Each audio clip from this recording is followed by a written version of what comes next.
हाँ जी भाई, अस्सलाम वालेकुम। वालेकुम। हाँ जी भाई। फीस भाई ਤੁਹਾਡਾ ਨਾ जी।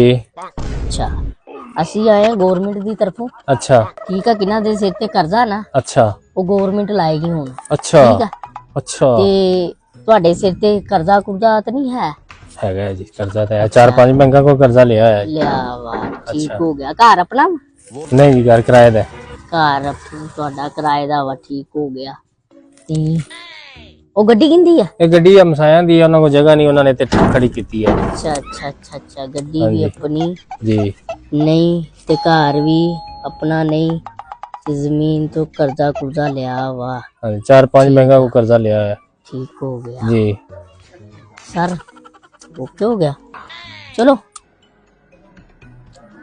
मैं ये सारा कर्जा गवर्नमेंट उतारेगी हाँ सारा? जी तो मैं आदे बॉस ਨੂੰ ਕਰਨ ਲੱਗਾ ਫੋਨ अच्छा ਉਹਨੂੰ ਮੈਂ ਸਾਰੀ ਡਿਟੇਲ ਦੇ ਦੇਣਾ ਦੱਸਾਂਗਾ ਉਹ ਅੱਗੇ ਸੈਂਡ ਕਰਨਗੇ ਤੁਹਾਡੇ ਸਿਰ ਤੋਂ ਕਰਜ਼ਾ ਦਾ ਫਿਰ ਅੱਛੇਗਾ अस्सलाम वालेकुम चाचू जी ਮੁੰਨਾ ਬੋਲਦਾ ਪਿਆ ਮੈਂ ਉਧਰ ਆਇਆ ਕਿੱਧਰ ਤੁਸੀਂ ਰਿਸ਼ਤਾ ਕੀਤਾ हाँ जी ਉਹਨਾਂ ਦੇ ਸਿਰ ਤੇ ਕਰਜ਼ਾ ਹੀ ਬੜਾ ਜੀ भाई बैंक की तरफ आए, किधरों आए तो? ਹੋਇਆ ਯਾਰ।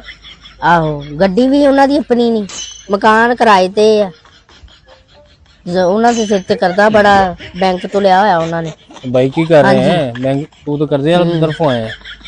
ਹਾਂਜੀ ਹਾਂਜੀ ਬਹੁਤ ਕਰਜ਼ਾ ਉਹਨਾਂ ਤੇ ਮੈਨੂੰ ਤੇ ਪਹਿਲੇ ਹੀ ਸ਼ੱਕ ਸੀਗਾ ਫਿਰ ਮੈਂ ਕਿਹਾ ਤਸੱਲੀ ਕਰ ਲਾਂ ਮੈਂ यार तू कोई नवी गल सुनाई जा रहे हैं यार।